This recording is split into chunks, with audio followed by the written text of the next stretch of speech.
Okay guys, come a little bit closer. What I want you to do is try to stand on like this side-ish here. So like try leaning here, like over here, hanging on where you can see. I'm going to demo over here.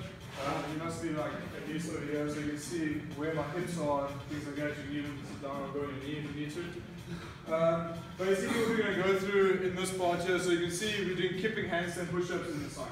Alright? Now from the beginning of this year we've gone through two things. Alright? We've gone through a gymnastics handstand push-up phase. Then we've gone through the CrossFit handstand push-up phase. Alright, so let's just demo those for you guys. Basically the gymnastic, you would start out with just practicing a frog stand. Alright, where you go here, up into that position there, and then from there try and press away into the handstand. Alright, you're trying to do obviously then freestanding handstands. There's a whole kind of cycle to that. There's a link on the program, so if you go back to the beginning of the year, just go either Monday to Friday in January, February or March, and find the day if you did that progression.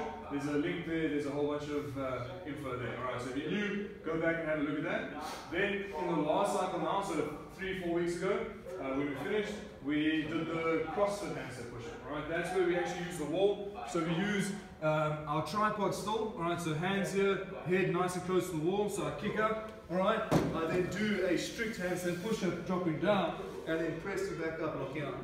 So those two versions now, alright, we're trying to still work off of those. So the gymnastic handstand push-up, CrossFit handstand push-up. Alright, the CrossFit handstand push-up, what we did was we only worked strict because we're trying to get stronger. So we did knees on the box, feet on the box, and you can also, there's a video there that you can go watch of that whole method and how to scale. Alright. So what we're trying to do now is we're trying to actually now get better at these things and be quicker and more efficient, like a kipping pull-up. So there's a strict pull-up, and then you get a kipping pull-up, alright? The way to save energy, to do more reps, alright, then doing more work, and then getting fitter, basically, alright? So people say, oh, but by kipping, you're cheating. Well, not really. I'm still doing the full range of motion, alright? I'm still using my body. There's nothing helping me, right? I'm just using a technique to do more reps, then therefore doing more work. Alright, so I'm still doing more work than you. So if I do 10 kipping pull-ups and you do 2 strict pull-ups, I'm doing that range of motion like 10 times or 5 times, whatever you're doing. Alright? Yes, I'm using a kipping action, but I'm still making that effort being done. Right? I'm still doing that range of motion. Okay, so that's what we're going to learn to do now. So there's a couple of steps that you're going to do. A wall kick-up. Alright, a wall kick-up is simply what I did just now. Alright? For the kip go now, I'm going to come just a little bit off the wall. Alright, so the distance that I have for my strict, alright, that would be different for all of us because I'm quite short, so I'll be a little bit closer to the wall. The guys that are taller, you'll be slightly further away. But in this position here, if this is where I had my hands, let's say in line with this line here, I'm just going to come a fraction back, right, like 5 centimeters.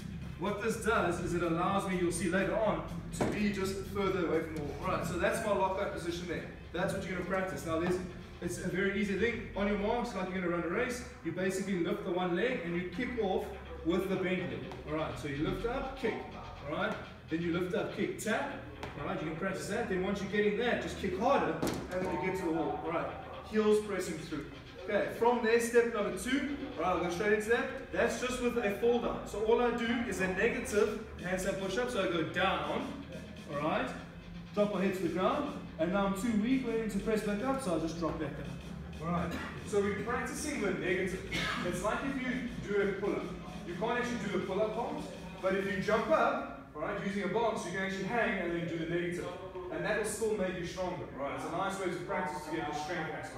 Alright, so now we're doing the negative in the handstand push-up. Alright, so I'll do that again.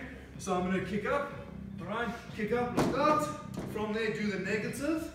Alright, now the next step there, step number 3, is with a Kip Hold. So what I'm going to do, and this is why I'm a little bit more away from the wall, I'm going to drop my hips to the wall, tuck my knees in, and hold this balance position. Alright, so that's where I'm going to go to. If I want, I can just drop back down. So the Kip Hold is just practicing getting your hips to lie up against the wall and be comfortable in that position. Alright, because from there later on, you're going to actually kip away. Right. So that's that step number 3. What I want you to add to step number 3 is just going back to extension. Alright, so there's 2 steps in that one part there. So what you're going to do is you're going to kick up, alright, you're going to do the negative, you're going to then drop your bum into the wall, tuck in, alright, get comfortable here, and then just extend again, find your heels, press, alright, drop your hips to the wall, tuck in, alright, press back up, find your heels to the wall, press. Alright, so I just want you to practice finding the wall with your butt, basically, alright, or with your lower back. Alright, so practicing this.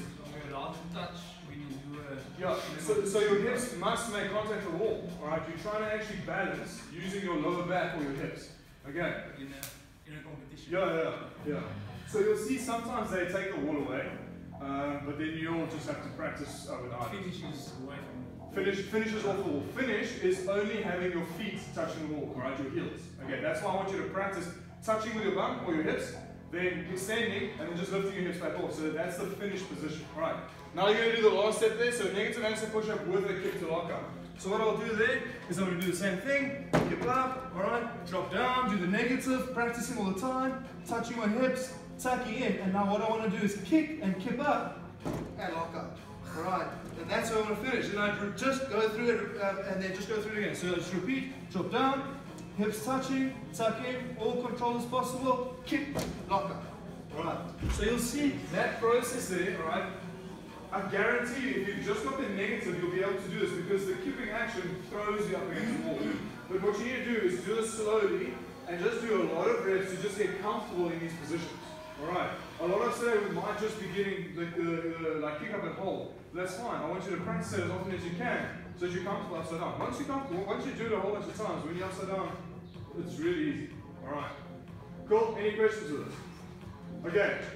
This is all skill based, so what I want you to do is just try to get up against the wall. If you're really struggling, you can do a couple of roll climbers to just feel like being upside down. Alright, just to feel like what it is to be upside down. So I'm going to go here, and I'm going to walk up as far as I can to just feel like what it is to be upside down.